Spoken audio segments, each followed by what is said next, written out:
All right. Welcome, everyone.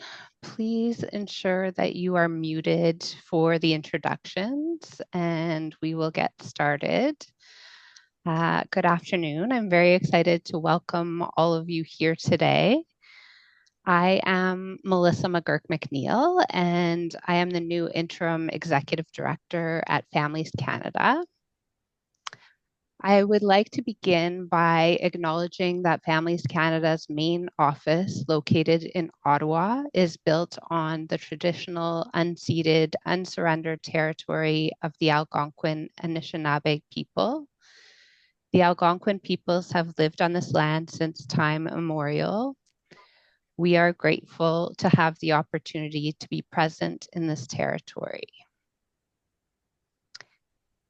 Before we begin, I will put some housekeeping items into the chat. And again, just a reminder to please remain muted during the presentation. So while I am adding the housekeeping items, I would like to introduce our speakers for today, Nika Barnes and Jose Alejandro Fernandez. I'm going to turn it over to them, and I'll just add the housekeeping items to the chat now. Wonderful. Thank you, Melissa. And welcome. I'm Nika Barnes. I'm a registered early childhood educator here in Ottawa, Ontario, and the Director of Special Projects at Andrew Fleck Children's Services. One of my projects is the Engage at Every Age program, which is near and dear to my heart, and you'll find out more about why that is later on. And I'll let Jose introduce himself. Hi, my name is Jose Alejandro. I'm also an RECE in Ontario, and I work with NECA and Special Projects, coordinating the intergenerational programs we offer as part of the Engage at Every Age project, tying together all the practical and research pieces that go into the programming we deliver. So next slide, please.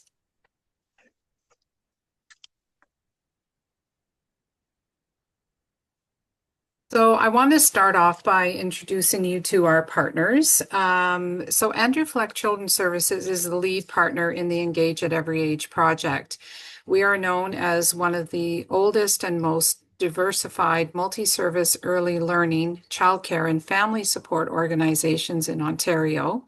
And we began our operation in 1911 as a not-for-profit organization, and we were incorporated in 1920. So Andrew Fleck Children's Services has always taken a leadership role in the childcare community in Ottawa over the past 100+ years. In response to the changing needs of the community, we've developed innovative programs and expanded the organization to provide a comprehensive range of services that meet the diverse early learning and childcare needs of families in the city of Ottawa. So we have 30 sites, 30 early learning and care sites in a variety of community settings. We are in schools, churches, government workspaces, and we own some of our childcare buildings. We also offer 2 forest school programs, early on services for families, licensed home child care, and children inclusion support services for children with special needs. So one of the other partners that's working with this on this project with us is the Council on Aging Ottawa. And they bring together representatives of older adult groups, community partners, government organizations, and individuals whose diverse backgrounds, extensive experience, and expertise enable the council to undertake quality strategic thinking on older adult issues. On the Engage at Every Age project, they are advocates for older adults. They have made recommendations and they share their experiences and expertise in regard to how best to support older adults in our programs. They provided training on ageist attitudes to our staff and continue to provide guidance on training modules for others to learn about our experiences. And those will be published in later in 2026. So something to look forward to. They also keep older adults in our community informed about our progress and how they can participate. Families Canada has been instrumental in providing us with evidence-based research and resources. They've assisted us with the creation of some podcasts about intergenerational programming, and they've helped us to connect with partners across Canada who provide us with valuable information on how to connect with older adults and those providing intergenerational experiences, and of course supports us in providing professional development opportunities like today. We do also have an advisory committee that we've been meeting with for almost 4 years, and they consist of organizations across Canada, England, Scotland, and local older adult services and childcare programs. So thank you to our partners.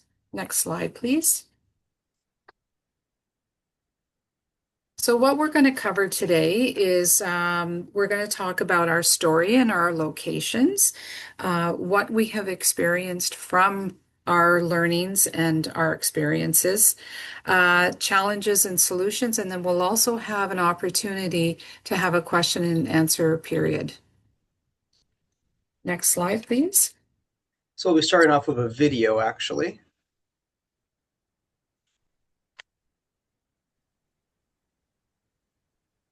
Okay, I will share the video.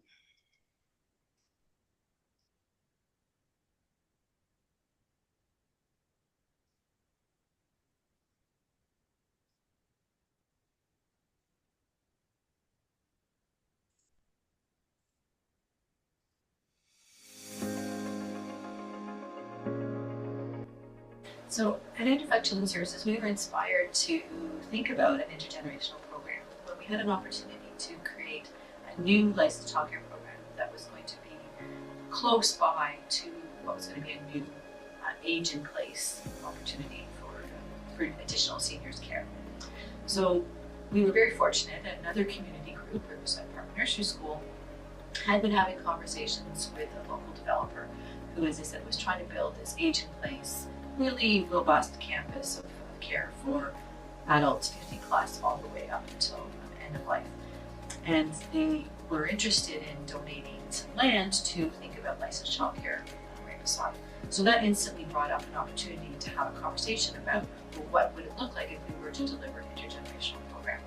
I've been somewhat adjacently aware of intergenerational programs for many years as an early childhood educator, but had never really been enamored with how they had focused.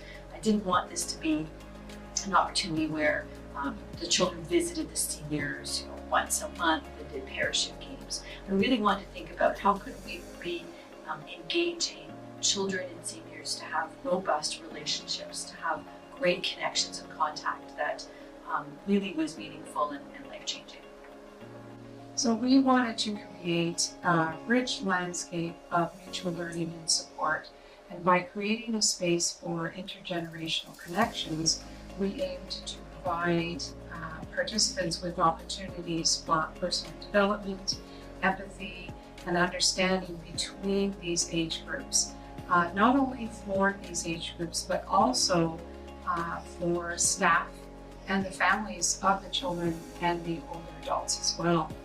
And we do this through collaborative activities such as reading books, gardening together, having conversations, and together participants would not only share knowledge but also develop meaningful relationships on a regular basis.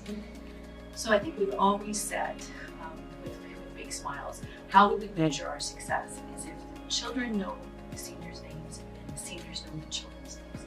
But we wanted it again to be this relationship building where the older adults, the volunteers, the grand friends we call them, and the children looked forward to spending time together.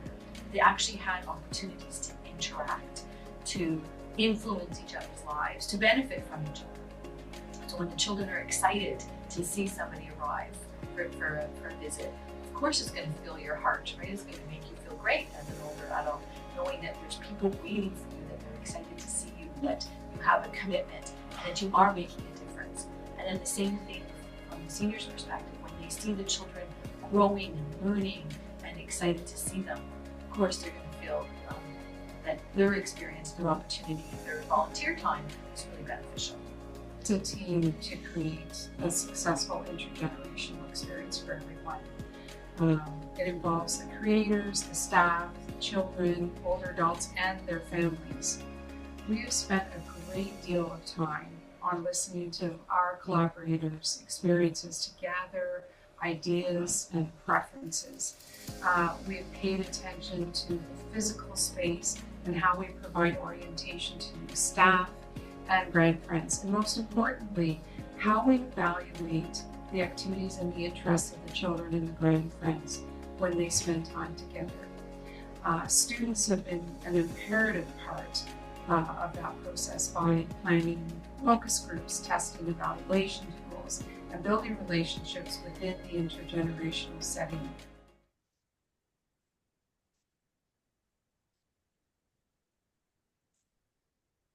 Thank you, Melissa. And apologies on the quality of that. We seem to be having a little bit of technical difficulties today. So I'm going to talk a little bit now about the background of our journey. So to give you some information, in 2018, we started by simply asking, what if? What possibilities could come from connecting young children and adults through intergenerational programming?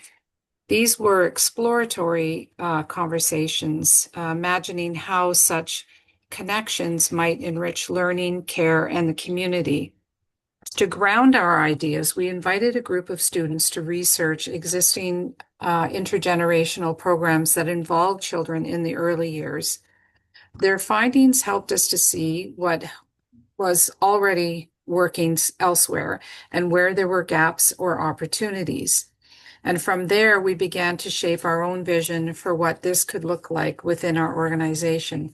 And then once we had a clearer vision, the next step was figuring out how to make it happen. So we explored funding opportunities, grants, partnerships, and creative ways to pilot test sites. These early initiatives gave us space to experiment and learn on a small scale before expanding. And we all know that saying, if you build it, they will come. Well, surely around this time, a long-term care organization reached out to us, and they were interested in the possibility of having an early learning and care program right in the middle of their campus. And so so we did form a partnership with Pearly Health here in Ottawa. This opened the door to something really, truly special. A shared space where young children and older adults could interact naturally as part of everyday life. So from those first conversations in 2018, and then of course we had COVID, we had to shelf the project because they weren't letting a lot of people in and around long-term care homes or childcare. But then we got back on track post COVID, and we're actually in the midst of construction as we speak. So from those first conversations to new partnerships and pilot programs, our journey has been one of curiosity, collaboration, and continuous learning. Next slide.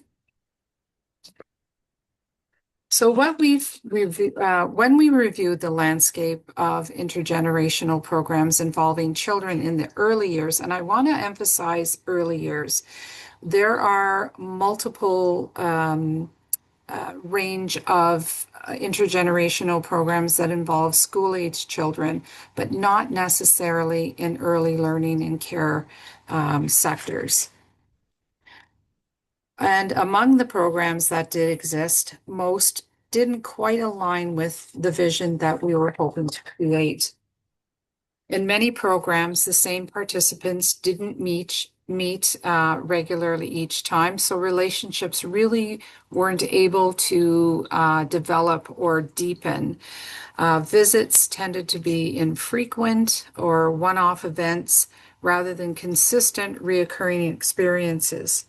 And even in settings where programs were located within long-term care homes, there often wasn't a strong or cohesive relationship between the child care and the long-term care teams. Children were sometimes viewed primarily as entertainment for older adults rather than as equal partners and participants in the shared experiences. And as a result, many programs didn't achieve what we felt was the most important, creating meaningful, reciprocal relationships between generations. So these insights really helped us to clarify our own goals and what we wanted. What we wanted was something deeper, more connected, and rooted in relationships rather than just activity alone and spending time together. So that understanding shaped how we designed our pilot programs moving forward. Next slide.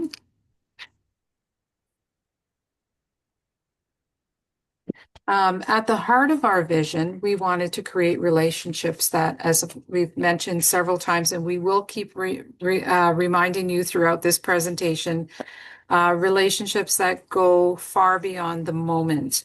And so we created some guiding principles, and they include fostering young children's development, empathy, patience, and understanding of others, a sense of belonging in a broader community, not just within the child care program. We invite older adults to join our programs regardless of ability, cognitive or physical. We want to bring joy and energy and a sense of purpose and to support connections to develop long-lasting memories. And when these interactions are consistent and intentional, they create a shared sense of meaning within the community.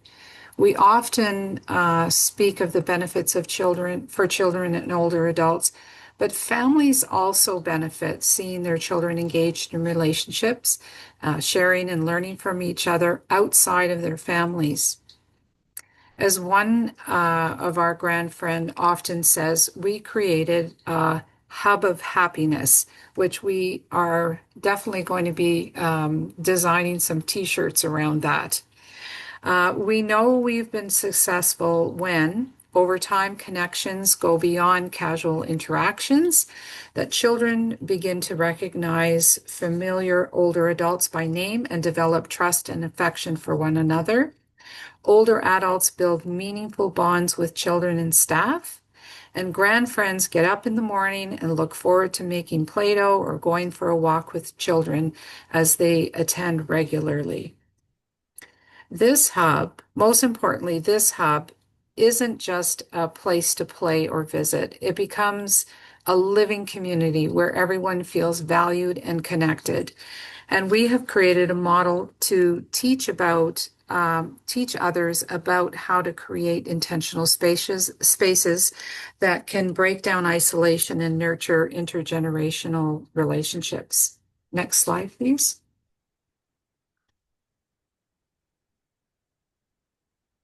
So again, three very important points to keep in mind, that the frequency that visits occur a minimum at least once a week.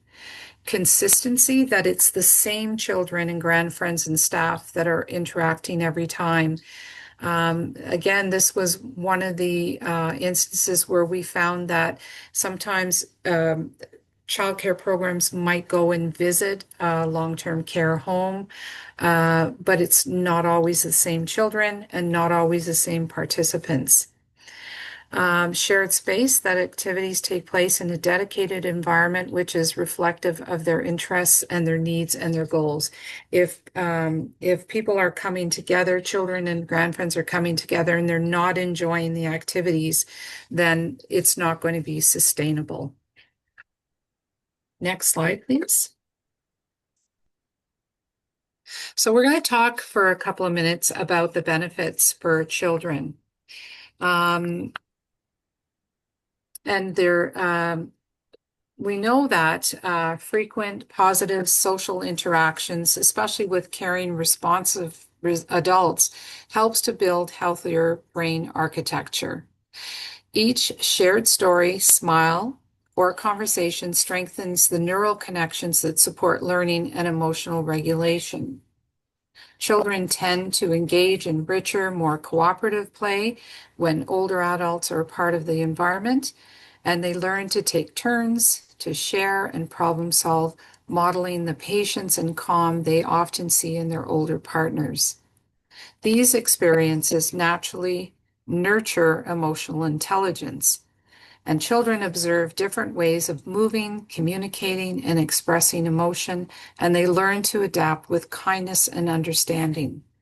Being part of a multi-generational setting broadens children's view of community.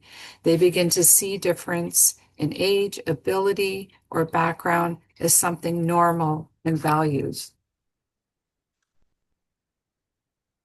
Conversations with older adults are often rich in vocabulary and storytelling, and this exposure deepens children's language skills and curiosity about the world. And children often become more self-aware and reflective in these environments. They start to understand how their actions affect others, an important foundation for lifelong skills. So these benefits go far beyond just playtime. They're shaping how children think and feel and relate to others as they grow. Next slide. And of course, we can't have the benefits for children without having the benefits for older adults. Intergenerational programs just don't support children. They have profound benefits for older adults as well. Spending time with children gives older adults a renewed sense of purpose and daily meaning. Many of our grandfriends report that they feel energized, motivated, and excited to engage in activities they may not otherwise pursue. Regular contact with young children provides social connection and combats loneliness, and these interactions create a sense of community and belonging. Contributing to a child's learning and well-being fosters pride and a sense of value. Older adults often feel empowered, knowing that they are making a positive difference. Engagement in conversation, problem solving, and new activities with children stimulates the brain, and this can help maintain memory, focus, and mental agility. Active involvement, particularly physical, keeps grandfriends moving while participating in playful activities that supports their physical health. Studies have shown that movement can reduce frailty and improve mobility and balance. And there was a study done in Australia that you can actually watch on YouTube. It's called Old Folks Home for 4-year-olds. And they have evidence-based research on the benefits that the older adults had at the end of this. I believe it was a short period. It was even just 6 weeks, and so they noticed that older adults were happier, that physically they were more capable, and that their rates of depression decreased. So I encourage you to watch that, and we can always send that as a resource to you. So we have witnessed grandfriends taking on leadership roles as well, by mentoring staff, sharing their life experiences, and by exchanging meaningful knowledge. Or grandfriends can just simply enjoy immersing themselves in the presence of young children. They offer their lap, a story, or simply just being present. Next slide. So here are some actual photographs of one of our sites. It's called Mooney's Bay, Intergenerational Early Learning and Care Center. And so these are some of our grand friends that are enjoying some activities. Some have brought activities with them. They used to be teachers and still have a lot of learning materials at home that they like to bring and share. We spend a lot of time outside, and so uh, grand friends, what they've said is that that by coming to the program, it's kind of forcing them to be outside a bit more, which has been excellent for their health. So now I'm going to switch it over to Jose, who's going to speak to you about the next part of our presentation. Hey folks, so for the next 15 or so minutes, I'm going to be going through 6 different sites which we have delivered programming at, going over all of their unique qualifying features and talking about what worked and what didn't. Of course, I'm covering a lot of information here, so if you see one site which is very similar to what you have envisioned or would like to set up, you have a specific question about it, feel free to put it in the chat and we'll review it later during the Q&A. So first and foremost is our Mooney's Bay Intergenerational Early Learning Center. Shout out to Kim Rogers and a few of the other staff. I saw you in the chat, which opened up in the spring of 2022 and originally had been conceptualized as a co-located childcare center built adjacent to a mixed-age living place campus. That unfortunately never came to be, and we had to do a sudden pivot towards making it a community-based center, which meant that we were recruiting grand friends from older adults who lived in the Ottawa South area and who are largely independent. Our usual demographic is 60 to 80, and they're still very active, partake in a few different volunteering opportunities, or are people who come from social services and education and want to still have that sense of connection to their stakeholders, but in a more casual sense. One of the benefits of this childcare site was that it was purpose-built to be an intergenerational childcare center. So the classrooms were larger, the space is more accessible, it has a lift connecting the first and second floor, and in general was made with the idea that there are going to be older adults visiting who might be independent, they might use mobility aids, and a lot of that was incorporated into the design. Another important feature of it was that since it was purpose-built, all the staff were hired first off from inside the agency or outside of it, but during the hiring process, they understood very clearly it's going to be an intergenerational site. So not only is there the pedagogical piece, there's also the intergenerational piece, and you're going to have to juggle both of those responsibilities in turn.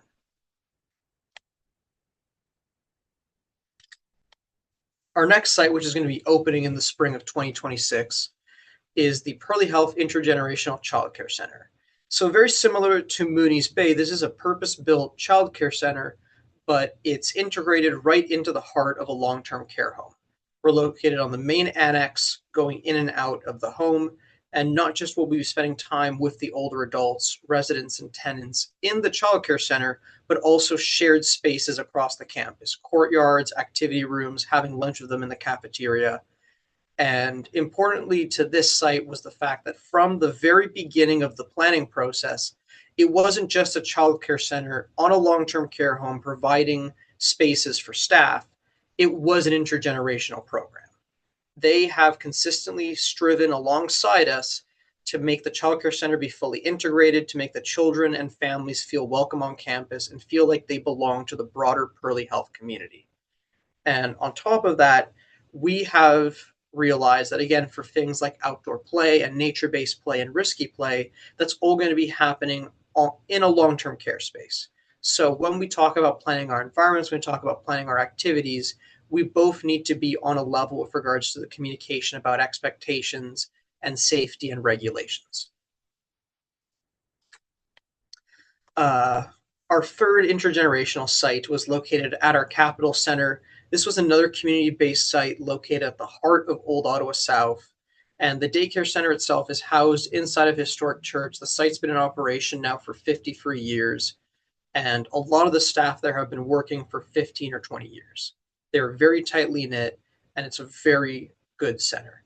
The unfortunate reality of it is that because the space is transitional, it was very difficult to make the intergenerational program work in a physical sense because the space isn't accessible. The yard is very rough and uneven. The access into the building is very difficult, and the amenities are dated. And inside the classrooms themselves, it was very difficult to work with the acoustics and the heating to make it comfortable for older adults. So we found that trying to launch this program into a space that needed a lot of conversions wasn't ideal. The other part we found is that because before this site became an intergenerational program, there was already a very established workplace culture.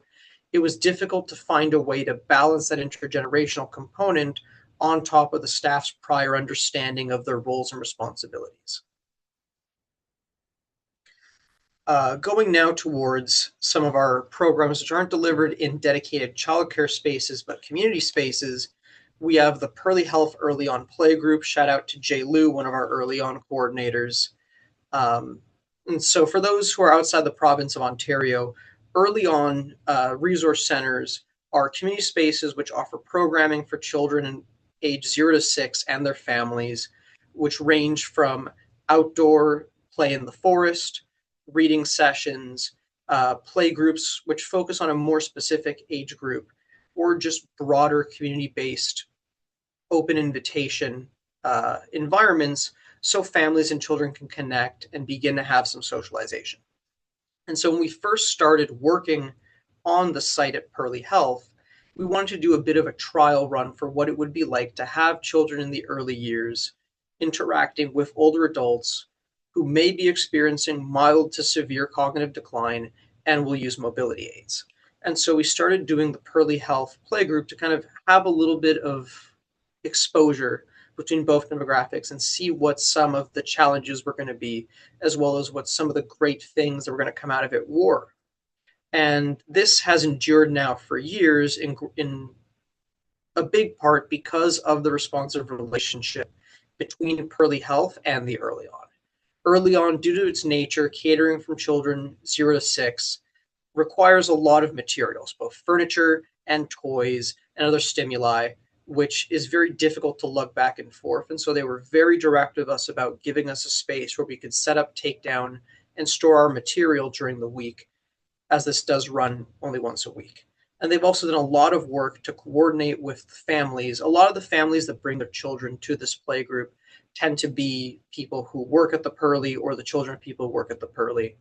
And so reaching out to them to inform them about the play group, as well as connecting with the older adults on campus. For the residents who need a little bit more assistance and facilitation, they have assigned PSWs or recreational therapists to chaperone them into the space and make sure that the amount of residents who are coming to the playgroup is proportional to the amount of children currently attending. So it doesn't really feel like one demographic is crowding the other. And on the other hand, for some of the tenants who are still very active and independent and want to have a strong volunteer opportunity with the playgroup, they've worked really hard to find a way that they can feel purposeful by coming every week, showing parents where the site is going to be, helping with the setup or takedown, or even being, a social component of the educational environment at the playgroup. Our Mooney's Bay site also does weekly visits to a local long-term care home about 1 kilometer away called St. Patrick's Home of Ottawa. And we visit once a week with anywhere from 8 to 16 preschoolers who then break off into smaller groups to interact with the older adults on the units in their community space. And this has been a long-lasting relationship we've built with St. Patrick's Home of Ottawa. It used to be that they would come to visit us at the childcare center and they would interact upstairs in a purposely built community space. But we started to notice that because of difficulty accessing paratranspo consistently and the clashing of the routine in doing so, it would be easier if the children went to visit them. And they've been very open with us about finding suitable indoor and outdoor spaces which fit our pedagogical values and give the children a safe, welcoming environment to interact with the older adults in, as well as making sure that all of our routines and needs sync perfectly. and that no one feels out of place, even though technically we are visiting their space. And then we had another weekly set of visits, which started very strong. They were going to an adult day program and a seniors active living center co-located in the same building, which started very strong because we had a good partnership with the original leadership at that center. However, after the individuals in question moved on to other opportunities, we found that communication started to break down and we no longer saw eye to eye on what we wanted to do. The space we were originally going into, which was the adult day program space, they were very adamant about not making any changes whatsoever as to not agitate or provide discomfort to the older adults, which meant it was sometimes very difficult for the preschool age children to engage with the older adults to the best level. And then that transition to us being in a basement room, which was not at all ideally set up for children, and also quite out of the way for the older adults as well. And so gradually we found that this program just wasn't meeting the original goals we wanted, wasn't representative of the values we had with the Engage at Every Age project, and we moved away from it. So, having gone through all of that, what have we learned from our experiences when it comes to finding partners and setting plans for your intergenerational program? Well, first and foremost, you need to get to know your community's older adults. And what we mean by that is you need to do a survey of the people in your area who are interested in intergenerational programs and what their ages, abilities, interests, and purposes are. Are these independently living, active older adults who already congregate in one space, who already go to one location, who already have an organization which you can safely say speaks for them?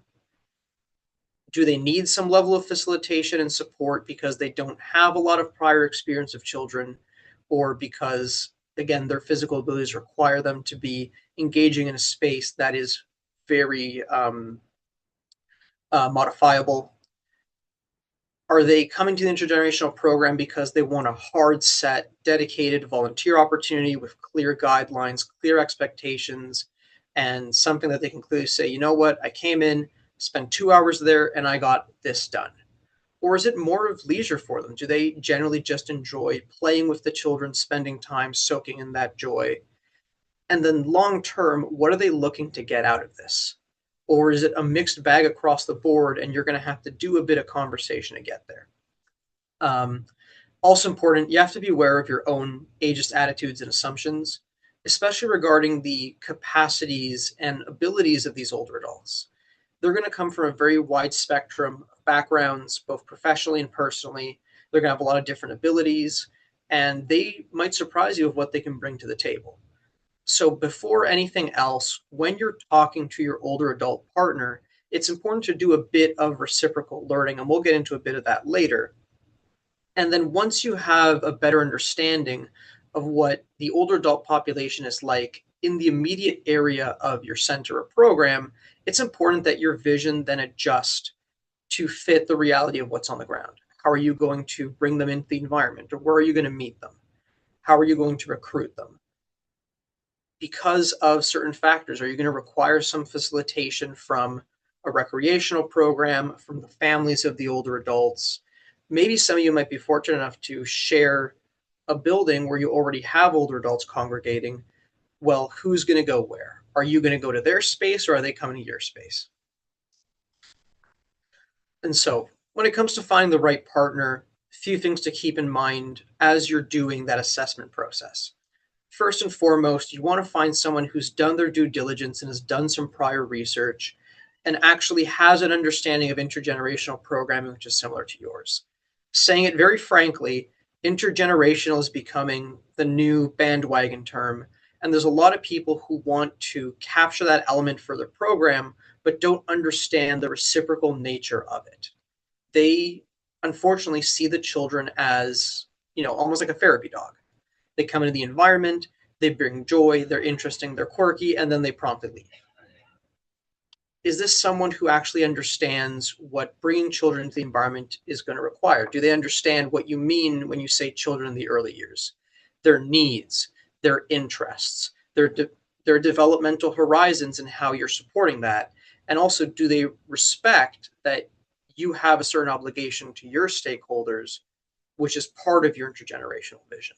And it's very important that you be upfront with them about what exactly you are seeking from a collaborative relationship and what you're trying to achieve for intergenerational vision.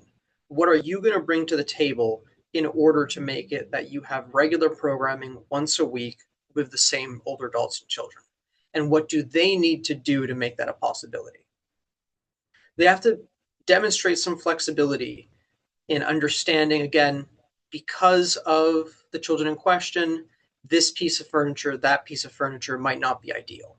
Because of the age of the children, maybe doing the interactions at 12:30, 1 p.m. around nap time, lunchtime is not ideal. We're going to have certain windows of the day we can't interact there. And they demonstrate a willingness to grow as an agency, or at least those who are involved in the intergenerational program, absorbing a lot of those pieces that you transmit to them about what's important to your stakeholders and what is best intergenerational practice, and acting responsibly on top of that.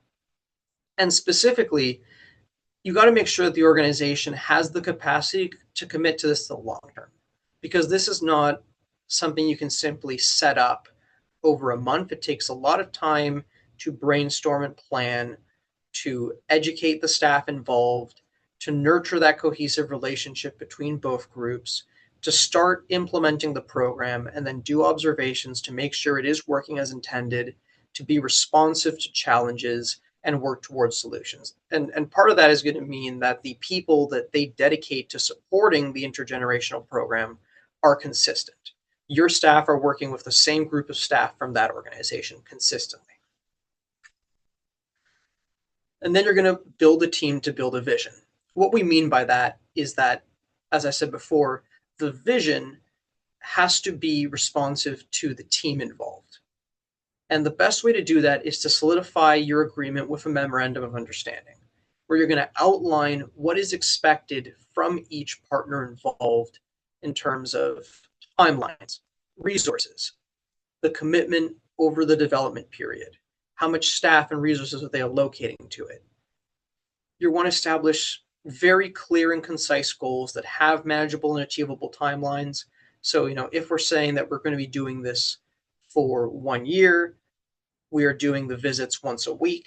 We then have a follow-up every week. We have a monthly meeting to review all the feedback and make some changes.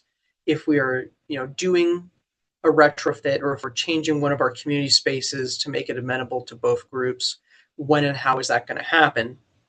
And you also want to begin to identify who are going to be your community champions who are going to collaborate with you on the project. And that could be anybody from your city councilors, your MPs, other groups that occupy the same community framework. Depending on who you're working with and what your site is like, that might be an agency that supports with transportation or facilitation for the older adults in question. You need to take some time with your partners to build a project work plan, which is going to identify step by step what you're doing to achieve these goals and how you're delegating those responsibilities along the way. A very clear example that we've found with regards to our casual sites is facilitation between the children and the older adults. Who is responsible? Once they come into the environment, whose job is it to get an activity going, to kind of invite them all to come to the table, to encourage that hand-over-hand play? And then once you have all of that, you then need to take a bit of a step back and look for the people who are going to be your collaborators, who are going to be the additional volunteers needed for the families of children and the POAs of the older adults, if applicable. What's the extent of their involvement? How involved should they be in order for you to meet your obligations to stakeholders? And also, who else stands to benefit from having this program implemented in the environment, who should be invited to take part because they can also bring a lot to the table? And then once you have that relationship up and running, it's important for you to be reflective, and critical by revisiting the interactions frequently to make sure that it is working in best interest of the program. So throughout the introduction process and then the planning process and then the implementation, are you effectively communicating with them about the scope of the programming you want to collaborate on? Do they understand, and are they taking steps to make sure that, for example, you want to do 2 visits a week? And do you see that willingness to make changes to their routine and their environment and adjust accordingly and allocate staff to make that happen? Or are they just riding the wind with it? Do your partners understand and respect your obligations to children and families? This is a huge one. As you are building this partnership, you're going to be doing a bit of mutual learning back and forth. You're going to be learning about the needs and interests of older adults and what is best practice for them in the way that's relevant to the program, and having to internalize all of that to make it a functioning intergenerational program. They need to do the same thing when it comes to best practices and needs for children, how we set up our environments, how we interact with them, how we present programs and interactions which are developmentally appropriate for them. And if you find that after weeks and weeks of meetings that just doesn't click, that's not a responsive partnership, because they don't respect the work that you do with families and children, and they're not making those internal changes that are necessary to be respectful. Are they going to assign a team to work alongside you and implement the program? Are you going to have a consistent group of people who will always be there with your staff, facilitating the visits, facilitating the activities, chaperoning the older adults? Are they going to have someone dedicated at the higher administrative level to review feedback about the environment and the activities and the routine, and then put that into action? Because that's important. If you're working on something as dedicated and long-term as this, you need to have that team who is constantly learning and growing alongside you and are the ambassadors of their organization. Do your visions and values actually align?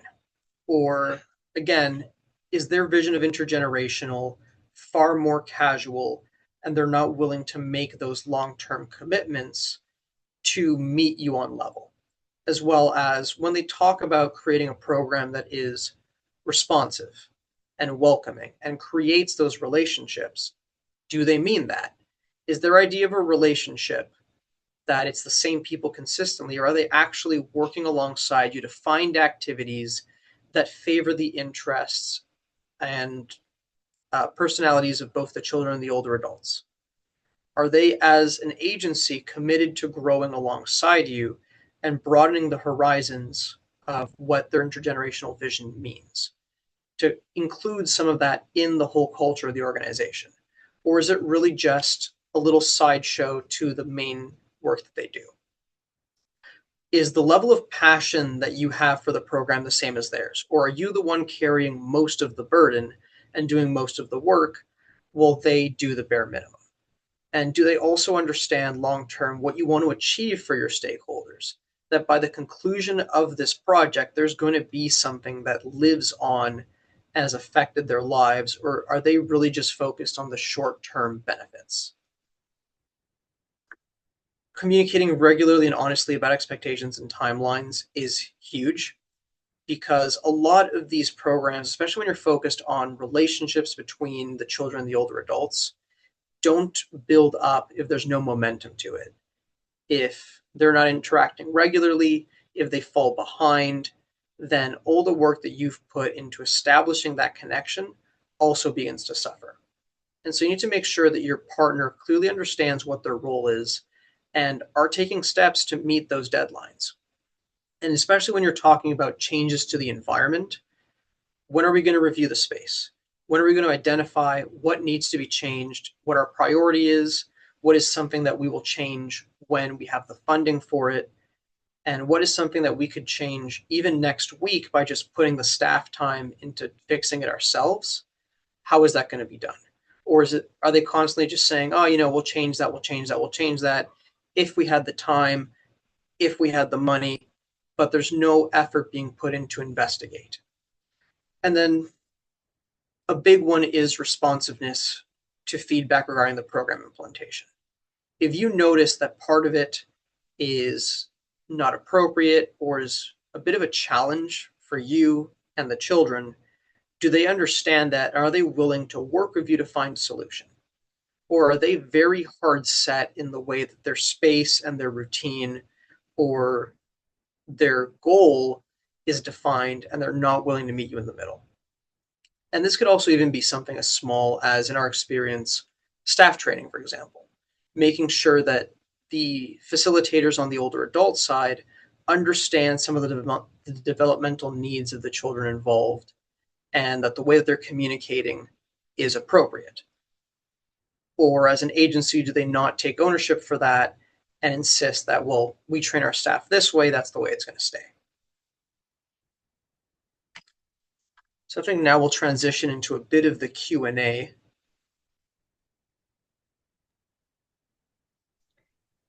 Thank you so much, Jose and Nika. So we don't have any questions in the chat yet. The main question was about the recording, and yes, we will share the recording following the session with all those who have registered. If you do have questions that you would like to ask at this time, please feel free to raise your hand or ask your question in the chat.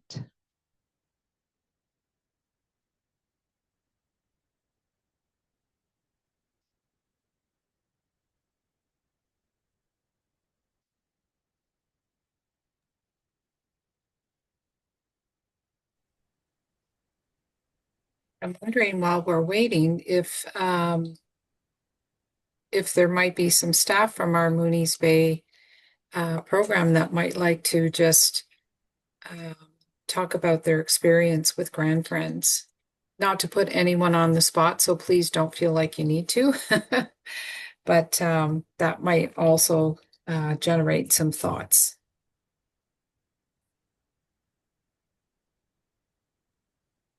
Hi there. There's a couple of meetings going on, so we're just making sure that we're not all on record. I just wanted to touch base on something that Jose said. And in my experience being an original staff member here at Moonies, one of the things that was really helpful, because we were also dealing with just a new center, a new build. The team was getting to know each other. We didn't know where to park our car. We didn't know where the bathrooms were. It's pretty chaotic. And then you try to bring in an intergenerational component. So those first couple months, it was really, really beneficial to us to have someone like Jose and Nika be that constant guideline, and having the balance of us trying to figure out our impression and what did we see as our role in this learning space. So those first couple of months, even a couple of years, was really, I look back and I think, wow, how did we do it? But when we had grandfriends coming in on a regular basis, they became part of our tribe. You know, if they didn't come in one day, we were like, oh, where's our grandfriend? Is she sick? Or, you know, or did they go on a trip? Like, they become part of our team. And what I'm noticing now as a center, we've been open for a couple of years with staff turnover. Again, it's important to have that consistent line of communication with somebody that continues to role model and sort of keep new staff on board with the philosophy as well. So I was starting to type that, and then Nika said, oh, talk, so I can talk faster than I can type. But that was just a comment that I wanted to make. And it was such a great opportunity to be part of it from the ground up, so to speak, and to be in a center built or a purpose-built center and accomplish as much as we did in that first year. I look back, I'm not sure how we did it, but we did. So good luck to anybody who's going down that path, because it's well worth it. So I'm going to mute myself again. Thank you so much, Thank you. Kim. Thank you, Kim. One of the questions in the chat, somebody's asked what the ages of the children are. So we care for children anywhere from birth to roughly about 3 years and 8 months. And that's because by the time they're 4 in Ontario, if they turn 4 before the end of the year, they move on to kindergarten. So those are the ages of the children that we service, and yeah. I saw a question, do the older adults need to have security clearances done? It depends on what kind of older adult we're talking about. For the volunteers we have at Mooney's Bay, who are a lot more independent and active, they do need to have a vulnerable sector check completed, and we as an agency provide them with a letter which allows the OPP or the Ottawa Police Service to waive the associated fee with applying. However, if there are older adults who themselves are a vulnerable population, they're living in a long-term care home and they require assistance, then no, they don't require security clearance. Instead, we count on the facilitators, the personal support workers, or the power of attorneys having the vulnerable sector check in the space. About navigating the outbreaks. So for our site at Pearly Health, we've met pretty consistently with their IPAC team to find ways that we can identify if the childcare center is an outbreak, if one of the units is on outbreak, and ensure there's no cross exposure. But also the childcare site is in its own enclosed space for licensing purposes. So say there was an outbreak of hand, foot, mouth, they would be coming in through a separate door that doesn't pass through the long-term care home and picking up from that door as well. And then we wouldn't be interacting with the older adults, with children from that classroom. If the whole center is considered to be an outbreak, then the whole center is not having interactions for the duration of that outbreak.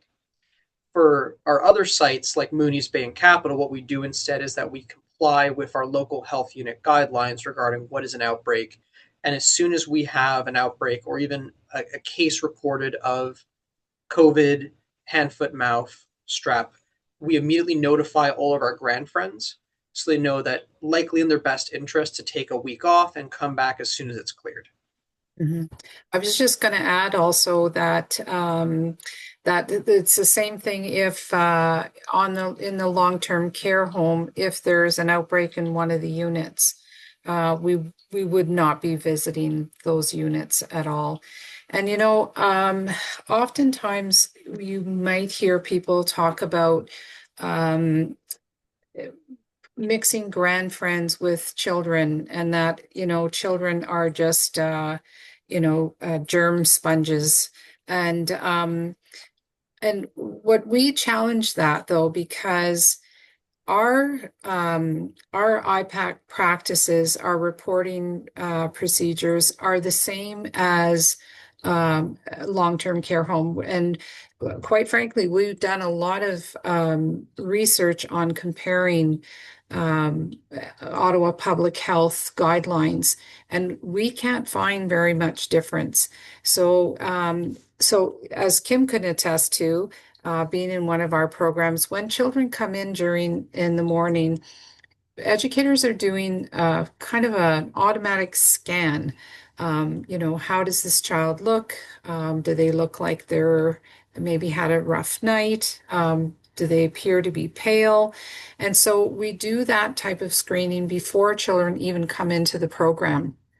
As soon as we identify that a child might be contagious, that child is isolated.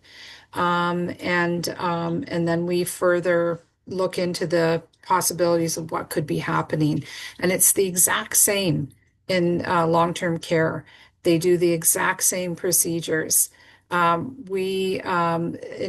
far as keeping children home or keeping older adults isolated, we have the same procedures. And the other thing that we do advocate is that it is much better for older adults to be involved with children. There's far more risk of them being, shortening their lifespan due to loneliness. And so, of course, we use masks and anything else that we would do to minimize any contagious situations. Okay. Saw a question from Samara Matthew. Our childcare center has our first field trip visit to a retirement home on Monday. Is there anything you recommend being our first visit? Okay, so first do is to have your travel kit ready. I don't know. You can just answer in the chat really quick. Are you walking there? Or are you taking the bus there? Just so I have an idea of how much you could carry with you. But it's important to bring a few materials with you, especially what we call icebreaker activities, which are collaborative hand over hand play activities, which are tabletop, which allow the children and grandfriends just to get comfortable with each other through a shared purpose and activity, and which naturally transitions then towards a free play based interaction. Some examples we found are really good are, for example, shuttle bus. Okay. Hot wheel cars, coloring pages where you then encourage them to transition to coloring on a blank piece of paper, blocks, connects, Legos, anything that's collaborative, and even some gross motor activities as well, things like ring toss, or even just trying to get a ball inside of a hoop or a dome, because it requires them to spend some time in proximity, but they are working towards a common objective. You're going to want to bring a variety of these activities because, again, different older adults and different children have different preferences. And be prepared for there to be some children who, on the ride over there, very eager, very excited, they get into the environment and decide that they want to be alone or they want to play alone. That's perfectly fair, and they have the right to do that. So make sure that in the space there is, a table set aside for someone to play by themselves, or they just don't feel like interacting after all. Another do or something to keep in mind is you're going to see two different types of older adults with regards to the ways that they want to interact. And we've coined these to be passive and direct. Some people want to be involved in the space, but maybe they don't want to interact with the children necessarily. They just want to sit off to the side. They want to watch them play. They want to hear them play, or they just like being in their living space and having that warmth and joy that children bring. And then you're going to have those who do want to interact with the children in play. And so for those, it's important to set up the environment in a way that they have direct access to the table spaces where the children are playing. If they are sitting at a table, I'd suggest staggering them. So you have child, older adult, child, and leave clear spaces. Communicate this to the PSWs to say, like, if someone wants to come and join them in coloring, join them in playing blocks, you can sit them right here, and that way they have children on both sides of them. And also, for if there's any way to bring a snack with you to prolong the visit, that's also something we found works a lot, especially if we can time the children's snack to coincide with the older adult snack. It just makes it feel more natural for both groups. Like the routine isn't getting in the way of the interaction.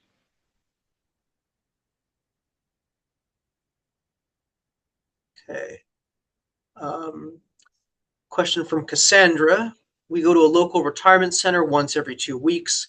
We usually play catch with the makeshift ball pit, sing songs, read books as a group, color together, do crafts, etc.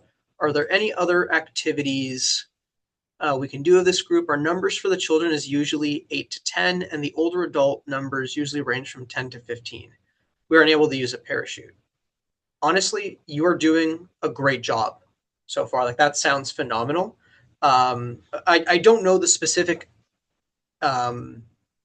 abilities of the older adults in question, but if they are on the higher range of engagement, something you might want to consider, depending on the frequency of the visits, is having a project, like a large piece of wrapping paper that they color or paint on with the children continuously, a large puzzle, or even like a wood block construction with glue, something that they're progressively working towards, and which is in a way almost like a physical prompt to the relationship. And as well, gross motor activities, like that's something we find is also very beneficial for the children because, as we know, they want to go run around, they want to explore. So if you can set up some tabletop activities at the older adult level, some tabletop activities at the child level for those who want to play by themselves, but in a way that actually gives the passive grandfriend a vantage point of what they're doing, and then an active activity for children that want to get up, stretch their legs, move their bodies, it gives everybody a good variety of options. Brenda Murphy has a question. We have large class sizes.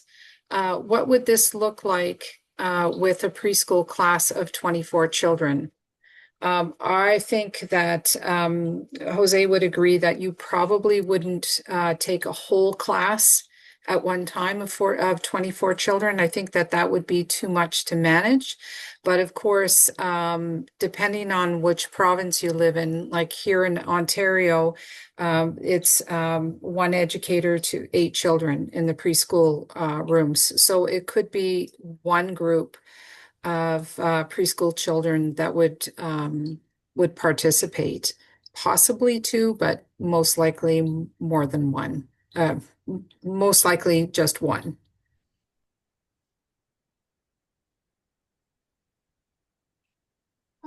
Somebody, oh, okay. Kim, you were saying that you'd also like to add that sometimes you tend to want to fill the silence with talking over the children and the grandfriends, and sometimes it's very rewarding to let their conversations happen naturally.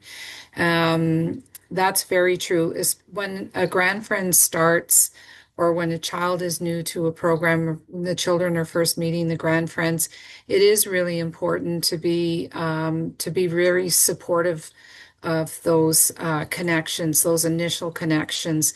And oftentimes, grandfriends might say, I just don't know what to do. And so it's important to make sure that there are a list of things that grandfriends can help with to help them transition into the space. And for children too, to talk to children about that we're going to have a grandfriend come to visit. And so what are some of the things that we could do with that grandfriend? And yes, they are natural, children are natural little charmers. One of the other things that we do as well is we create like activity bins. And the activity bins are really meant for as icebreakers. And so sometimes when we had St. Pat's visiting us, we would start with an icebreaker. So it might be some bins with blocks and Play-Doh. And so that sort of just brought some comfort that people had something to do. And then usually what happens is those activities dissipate, and then natural conversations, curiosities, and a shift in the activity will happen, and things start happening more organically. So that's another good way to just initially introduce the groups to each other. Yeah, and you definitely want your activity bins. It's worthwhile having a conversation with your partners, the facilitators, to find out what those older adults like or what their professional background is, because that kind of can help you choose what activities you want to use. I'll give you an example. One of the 2 active units we visit at St. Pat's has a lot more men than women. And so we found that, the little dramatic play tools, Hot Wheels cars, construction play is very popular because they see the children engaging with that and naturally they want to do it as well. Or it brings them a sense of nostalgia and purpose to have a form of play that innately itself has a goal you accomplish. Angela Hazelwood wrote, I have lately been asking the homes that I attend to provide TV tray tables so that the residents can interact closer to the children for some creative art experiences. I appreciate the idea of visiting at least once a week. Typically, we offer intergenerational programs once a month, but the homes would certainly like our early on to be there more often. I am always trying to find experiences that the residents and children are interacting together, not just having the residents watch the children. The parachute is a big hit each time. We sing songs together and read books. We sing a name song, which includes all the residents' names, too. We do have a partnership agreement that we review each year. So a big part of that depends not just on the development of the children, but also the development of the older adults and where those residents are with their lives. For bringing them eye to eye for activities, sometimes what you can do is use a longer, more rectangular shaped table and have the older adult in their mobility aid on one side, the child either sitting, kneeling on an adult sized chair, standing on a step stool on the other side of them, or side by side. And then for the art activity, you usually want to go for something that is more hand over hand. So, like finger painting is very popular. Drawing with, something like a big coloring sheet where both of them can be coloring at the same time and then blend together also works really well. Also coordination issues there. Um, I don't know. So for these interactions, Angela, are you going onto the units with the children, or are you engaging in an activity room on site? Just curious about that detail because that does have an impact. I have just a general question because I'm just trying to understand how the program is working that Kim works at. Because I looked up the Mooney's Bay page, like the intergenerational program, and I see that there's like early on there, and there's also childcare and stuff like that going on. So, does like Kim, do you work as a teacher at like in a daycare setting, and then you guys are doing the intergenerational program with those children? Or like, did you guys get funding to create this absolutely new program, and like where did you get that funding from to do that? Uh, Great question. All of the above, I think. Okay. We've tried everything since we opened. We've had grand friends visit us here on site, where in our community room that we have set up, we've done things where we've had like craft days or, craft activities, arts and crafts, gluing blocks, and grand friends because we have a lift. There were friends that came up in wheelchairs and whatnot, and everybody just sat around, and it was a very natural setting. We've had Okay. grand friends join us like 1 day a week, where they come in consistently and they become part of the program. So they are in the learning room, in the learning play space, and they're just interacting with the children on a daily basis. And we know, okay, Wednesday, so and so is coming today, and they become part of our team. Right. We've had opportunities where we've taken our children to their home setting. In all seasons. So we've sat outside in the snow, and we've sat outside in their courtyard and played ball, and it's that natural interaction that takes place. Again, the dynamics of health, safety, weather, all of that plays a role. So there's had to be flexibility. Mhm. Sometimes we've had to cancel events because of health reasons or whatnot. So we've done it all. We've had some rooms where the grand friend was consistently with us for over a year. Every day we knew that, we would plan our day knowing that they were going to be with us, and we would have, them joining us on our community walks, for example. So there Wow. was, it was a really comprehensive, um, it got to be a routine, Right. because at the beginning we didn't really have any precedent. We literally walked into the building and nobody had done anything before, so we built those precedents as we went along. And yeah, so I don't know. There was no right or wrong, and I Right. think that's what was helpful of having somebody to sort of balance giving us guidance, but Hmm. also giving us the freedom to sort of experiment and play around a little bit and see what works. And and then just dealing with the overall chaos of managing a play space, and all of that. So there was a lot of reciprocal learning between the staff and the grand friend. We would learn from them, they would learn from us, just in dealing with children. Yeah. And so there was no interaction was ever the same. Everything was different. Every time we had any kind of connection, we didn't know what was going to happen. One time we had it where our lift broke down, and we had to figure out how are we going to get, our grandfriends, home. And so you troubleshoot and you figure stuff out. And yeah, you never know what to expect, but you just sort of keep trying and make it a routine to get those connections going. So, and Yeah, we as for did. the fun, yeah, go ahead. Oh, Sorry. because like ours, I work for early on, so ours is like we do two different homes, and it's so when we do each of them once a month, so it's every second Wednesday. But for early on, it's always like it's a drop in unless it's like a registered program for 3-year-olds or a toddler time or something, so it's Mhm. we had a lot of different people coming in, but it was typically the same residents at each site.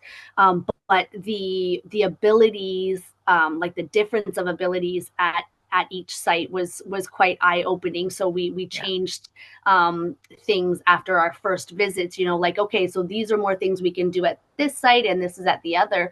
But I love the idea of them also being able to come into our space, and having that as like another option. Like they'd obviously, it would be different in the sense of these ones would be more mobile and everything as well, right? Like Yeah. some of these residents, they are the ones that do like to just sit there and kind of absorb in the moment, and they're smiling the whole time, and they're like one of the first ones there, but they don't physically interact with the children much, like, well, we do like a balloon toss or something, and they may participate in that, but some of them can't even do that, but they Yeah. are still getting joy out of it, right? So I'm like, okay, this is what we're intending for, but I would love to have another one where they come into our space too. Like, I think Yeah. that's very Yeah. cool. So And yeah, I just didn't know yeah. if you had separate funding or if that was like you and your daycare staff just kind of took that on.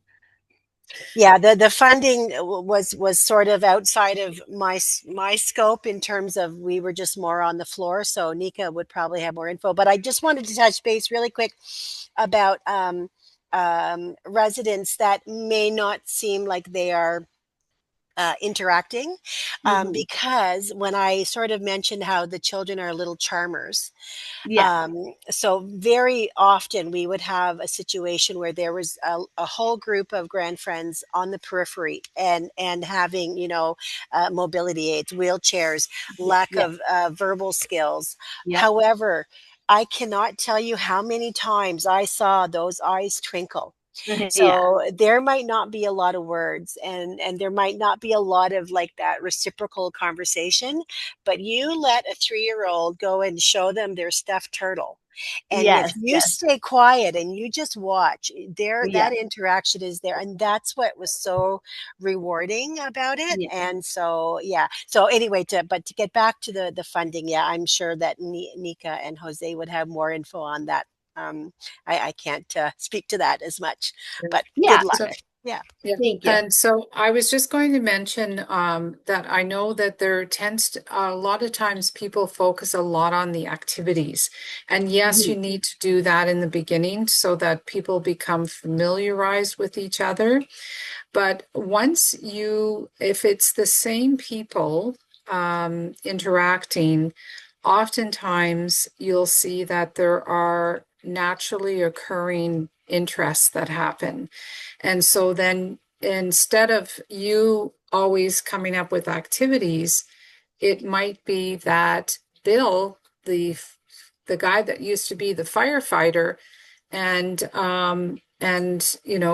Susan, who loves fire trucks, that they're going to have that natural connection. And then you're going to observe that interaction and then start to say, okay, so the next time they get together, we're going to bring some puzzles about some puzzles with fire engines and to help stimulate that conversation and nurture that relationship. And so it becomes less and less about what you can offer. It becomes more and more about supporting natural, organic relationships. So, and in terms of the funding, we were quite lucky in that when you start to talk about what it is that you want to, and again, it's that old adage of you, if you build it, they will come. We were going to do this regardless of any funding or not.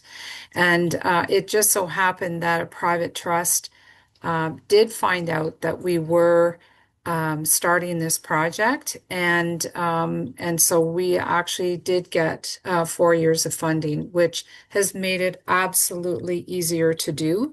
But there are other funding opportunities depending. Linz, do you work? Do you live in Ontario? Yeah, I'm in Kingston. In Kingston. Okay, so there are some provincial and there's more federal opportunities for you to be able to plan for that. Okay. Those are going to be some of the things that we're going to be offering in the 6 modules that we're developing right now for online publication. And so yeah, so if there are opportunities, there's a lot of competitiveness in terms of trying to get those funds, Yeah. but yeah, you just have to keep um, you got to just keep putting in applications. Okay. All Yeah, right. Thank you. you're welcome. I think we might have time for 1 or 2 more questions. Yeah, I've answered a few questions in the chat, folks. If you go up. So from Samara Matthew, I think the intergenerational programming would be excellent to introduce in our Windsor, Essex County area. As I read for researching what it looks like, it's exciting, but also feels a bit overwhelming. If you're going to start an intergenerational program permanently in a retirement home from beginning to end, what would that look like? Well, first and foremost, your step is going to be to talk to the management of the recreational therapy or activities team there. And you want to make sure that you're both on track for how often and how intense you want the interactions to be. That you both understand, okay, it's going to be once a week. We're going to show up at 10, have a quick snack, and then interact until 11:30. It's going to be a consistent group of people.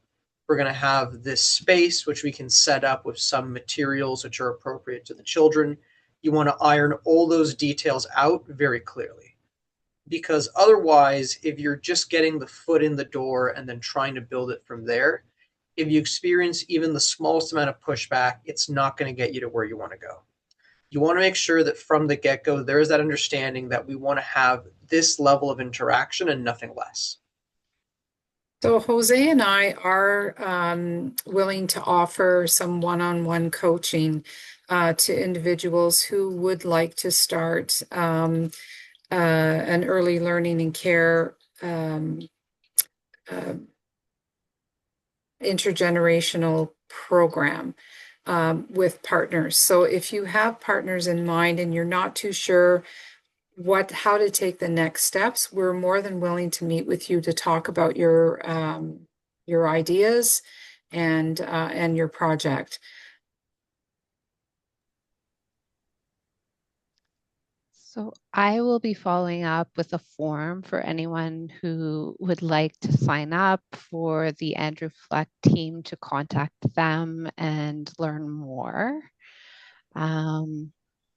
I'm conscious of time, and I just want to really thank Nika and Jose for all of the time and energy that they put into this presentation today. Thank you all for joining and for participating in this great conversation and sharing your ideas as well. It's been really amazing to see everyone here today. And as I mentioned, I will follow up with the recording and will invite you to share your contact information if you would like Nika and Jose to reach out to you. Wonderful, thank you.